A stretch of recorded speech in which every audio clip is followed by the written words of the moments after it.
Hello everyone, कैसे हैं आप सब। आई होप कि आप सभी बेहतर होंगे। बच्चों, आज के इस वीडियो में हम लोग पढ़ने वाले हैं क्लास 10th मैथ का प्रश्नावली 3.1 है। और आज के इस वीडियो में हम लोग इसी प्रश्नावली को सॉल्व करने वाले हैं। आप लोग को बता दूं कि इससे पहले वाले मैंने चैप्टर 1 और चैप्टर 2 के जितने भी प्रश्न थे सारे को समाप्त कर दिए थे। नहीं देखें तो जाकर देख लीजिएगा। प्लेलिस्ट का लिंक इस वीडियो के नीचे डिस्क्रिप्शन में मिलेगा। और आज इस प्रश्नावली को समाप्त करने वाले हैं। तो चलिए जी स्टार्ट करते हैं। तो आप लोग का फर्स्ट क्वेश्चन कहता है, आफ्ताब अपने पुत्री से कहता है 7 वर्ष पूर्व मैं तुमसे 7 गुनी आयु का था और अब से 3 वर्ष बाद मैं तुमसे केवल 3 गुनी आयु का रह जाऊंगा। क्या यह मनोरंजक है? इस स्थिति को बीजगणितीय एवं ग्राफीय रूपों में व्यक्त करें।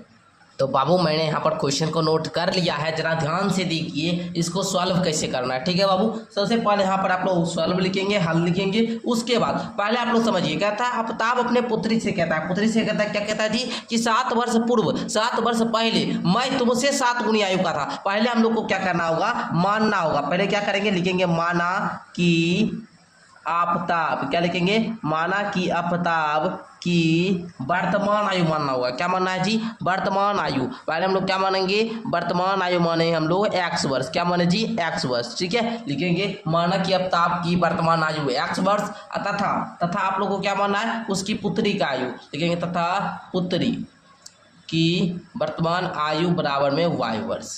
यहाँ तक समझे? उसकी लीजिएगा तथा उसकी पुत्री का वर्तमान आयु y वर्ष। पहले आपको ये दोनों को मान लेना है। मान लिए। अब देखिए कथन को पढ़िए। अब कहता है कथन यहाँ पर आप लोग का कि 7 वर्ष पूर्व मैं तुमसे 7 गुनी आयु का था। यहाँ पर लिखेंगे 7 वर्ष पूर्व। 7 वर्ष पूर्व आफ्ताब की जो आयु होगी बाबू, वो क्या होगी? आप ही लोग बताइए। अगर मैं कहूँ कि मेरा अभी 16 वर्ष है, 7 वर्ष पहले मैं कितने वर्ष का था, तो आप लोग बोलेंगे सर 16 में से 7 घटा दीजिए। अगर मैं आप लोग को बोलूँगा सर मेरा अभी 25 साल है, तो आप और 10 साल पहले मैं कितने वर्ष का था, तो आप लोग बोलेंगे सर 25 में से 10 घटा देंगे 15 आएगा 15। तो भाई यहाँ पर बोल रहा है कि आफ्ताब की वर्तमान आयु x वर्ष है। ठीक है, आफ्ताब की वर्तमान आयु कितना वर्ष है? x वर्ष है। तो आफ्ताब की जो 7 वर्ष पहले की आयु होगी वो क्या होगी? x माइनस का 7 वर्ष होगा जी। बिल्कुल होगा बाबू, बिल्कुल होगा। ठीक है, उसी प्रकार अब पुत्री की आयु क्या होगा? पुत्री की वर्तमान आयु मानिए y वर्ष है, तो इसका 7 वर्ष हो जाएगा y माइनस 7 वर्ष। होगा कि नहीं? बिल्कुल होगा सर, बिल्कुल। ठीक है, यहाँ तक समझ गए आप लोग। अब देखिए लिखेंगे भाई, यहाँ तक समझ गए तो अब यहाँ पर लिखेंगे प्रश्नानुसार, मतलब प्रश्न से अनुसार आप लोगों को करना है according to question. According to question क्या करना है? पहले x माइनस 7 जो है ये y माइनस 7 का 7 गुना है। क्या है जी? 7 गुना है। ठीक है, बोल रहा है ना 7 गुनी आयु का था, मतलब ये जो आफ्ताब की आयु है ये उसकी पुत्री की आयु की 7 गुनी था। अब दोनों बराबर हो गया, हुआ कि नहीं? अब दोनों बराबर हो गया। अब इसको आप लोग सॉल्व कीजिए तो ये हो जाएगा x माइनस 7 इक्वल टू क्या होगा? 7 इंटू वाई, 7y और 7 गुना 7 क्या? 7 49। यहाँ तक आप लोग समझे?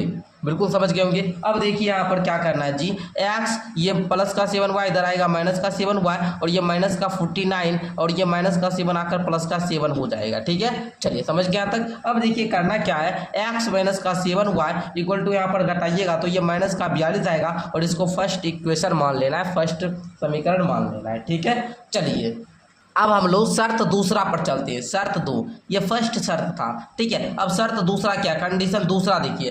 शर्त 2 कहता है अब से 3 वर्ष बाद मैं तुमसे केवल 3 गुनी आयु का रह जाऊंगा। तो यहाँ पर लिखना है भाई 3 वर्ष बाद। अच्छा आप ही लोग बताइए, अगर मैं अभी आपको कहूँ कि मैं 30 वर्ष का हूँ, मैं 30 वर्ष का हूँ, 3 वर्ष बाद मेरा कितना उम्र होगा? तो आप लोग बोलेंगे सर अभी आप 30 वर्ष के हैं, 3 वर्ष बाद आप 33 वर्ष के हो जाएंगे। उसी प्रकार अगर अभी हमें है x वर्ष के, आफ्ताब अभी कितना वर्ष का है? आफ्ताब अभी कितना वर्ष का है बाबू? आफ्ताब की आयु जो है ये कितना है? x वर्ष है वर्तमान आयु। तो ये 3 वर्ष बाद x में 3 वर्ष जुड़ जाएगा, तो है ना x प्लस का 3 वर्ष। और उसकी पुत्री की आयु क्या हो जाएगी? पुत्री की आयु हो जाएगी सर y प्लस का 3 वर्ष।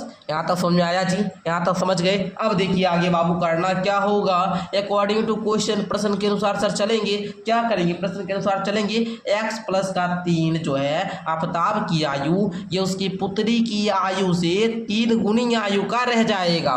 तो अब इस इक्वेशन को सॉल्व कीजिए। तो x प्लस का 3 इक्वल टू 3 इंटू का y equal to 3y, 3 plus का 3 गुना का 3 इक्वल टू कितना 9 हो जाएगा। अब देखिए x प्लस का 3 है तो इसको x रहने देते हैं, ये प्लस का 3y इधर आएगा तो माइनस का 3y, और ये 9 है और ये प्लस का है तो माइनस इधर हो जाएगा। ठीक है, अब देखिए बाबू करना क्या होगा, आप लोग को x माइनस का 3y को रहने देना है, 9 में से 3 घटाएंगे 6, और इसको इक्वेशन आप लोग को 2 को मान लेना है।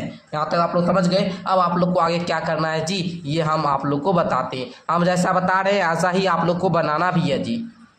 अब देखिए यहाँ पर बीजगणितीय रूप में तो व्यक्त कर दिए, कहता था ग्राफिया रूप में भी व्यक्त करें, मतलब ग्राफ पेपर पर भी हमको दिखलाना है। तो बाबू चलिए पहले हम यहाँ पर क्या करते हैं, इस दोनों इक्वेशन का थोड़ा सा वैल्यू निकाल लेते हैं। ठीक है, तो यहाँ पर देखिए हम यहाँ पर एक सारणी बनाते हैं। ठीक है, समीकरण 1 का यहाँ पर आप लोग को एक सारणी बनाना है। ठीक है, ऐसे आप लोग एक सारणी बनाएंगे, इसमें तीनों खटाल बनाइएगा, इसको x लिखिएगा, यहाँ पर y लिखिएगा, यहाँ पर लिख दीजिए समीकरण 1 से, समीकरण 1 से। ठीक है, इसको लिख दिए समीकरण 1 ये है x माइनस का 7y इक्वल टू माइनस का 42 है ना। अब आप लोग को क्या करना है, x या y का किसी का वैल्यू रखना है। जैसे अगर हम यहाँ पर क्या करें, x का वैल्यू रख दे 0, x का वैल्यू अगर हम लोग 0 यहाँ पर रखते हैं तो ये हो जाएगा 0 माइनस का 7y। ठीक है, तो ये उधर जाकर माइनस माइनस कट जाएगा, 7 6 आ जाएगा है ना। x का वैल्यू यदि 0 रखते हैं तो y का वैल्यू 6 आ जाता है। अगर हम लोग x का वैल्यू 7 रखते हैं, यहाँ पर मानिए 7 रख दिए, अब माइनस का 7y इक्वल टू माइनस का 42। ठीक है ना, ये 7 इधर क्या है प्लस का, उधर जाकर माइनस हो जाएगा। ठीक है, जुड़ जाएगा और ये माइनस माइनस कट जाएगा, यानी कि 7 ही आएगा। 7 रखेंगे तो y का वैल्यू भी 7 ही आएगा। ठीक है, ये समीकरण 1 हुआ।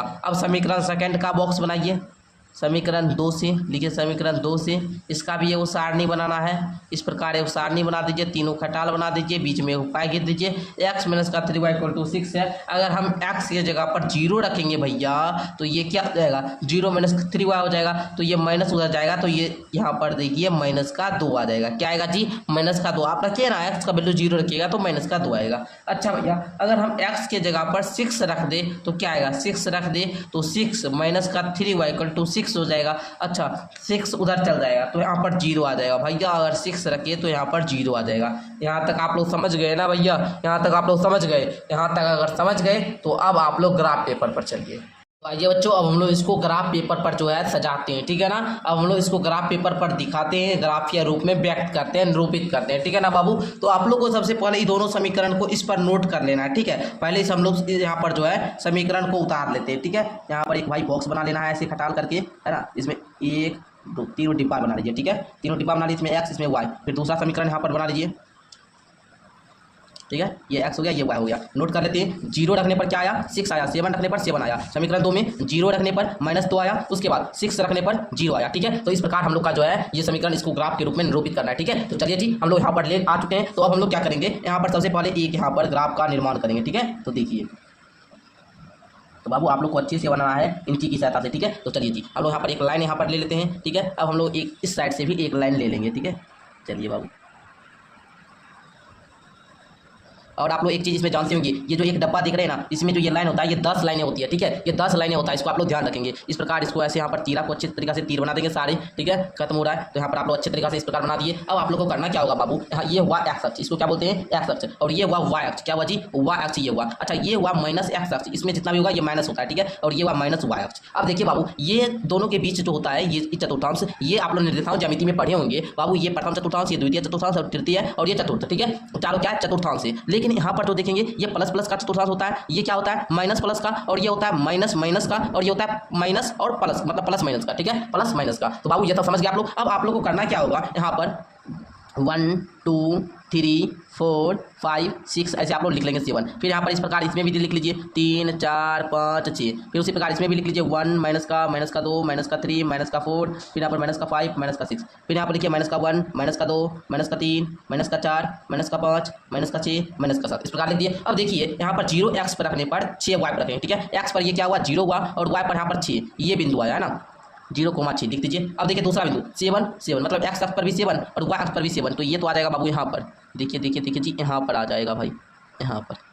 ठीक है, यहाँ पर आ जाएगा। इसको थोड़ा सा और उठाते तो 6 ये 7 आ जाता है। ठीक है, यहाँ पर आ जाएगा। ठीक है, आप लोग लिख देंगे ये 7 और 7 वाला बिंदु। अच्छा ये वाला इसको है मिला लीजिए अच्छे तरीका से, इसको जो है इस प्रकार यहाँ पर रखिए और इसको मिला लीजिए, मिला लिए। अब इसका जो समीकरण था बाबू वो लिख दीजिए, x माइनस का क्या था जी, x, उसके बाद माइनस का 7y इक्वल टू माइनस का 42, ये हो गया। अब दूसरा एक्स में 0 रखेंगे और वाई में -2, तो ये बिंदु आ जाएगा 0, -2। अच्छा, दूसरा एक्स पर 6 रखेंगे, वाई पर 0, ये बिंदु है। चलिए अब हम लोग इसमें मिला देते हैं इस दोनों को भी।